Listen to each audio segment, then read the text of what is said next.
বন্ধুরা, তোমাদের কাছে একটা জিনিস শেয়ার করবো আজকে। যেহেতু আজকে শনিবার, একটা জিনিস খেতে ইচ্ছা করলো, চলো দেখাই। তোমরা এটা খেয়েছো? কী বলতো? কামড়া, আমরা সরি, ভুল হয়ে গেছে, আমরা বিলেতি আমরা। দেখো, আমি এখানে কেটে এই যে ধুয়ে নিয়েছি। এই যে দুখানা লঙ্কা দিয়ে দেবো, এই যে নুনটা দিয়ে দেবো, দিয়ে মেখে নেবো ফার্স্ট। দেখো বন্ধুরা, লঙ্কাটা মেখে নিয়েছি, দেখতেই পাচ্ছ। এই যে মেখে নিয়েছি। এটা কি দেখতে পাচ্ছ? দেখো, কাসুন্দি দিয়ে দিলাম। দেখো, এতটা পরিমাণ কাসুন্দি দিয়ে দিয়েছি।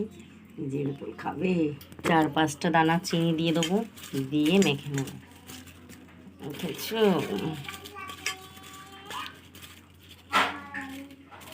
দেখো কেমন হয়েছে, খেতে ইচ্ছা করছে। চলে আসো বন্ধুরা।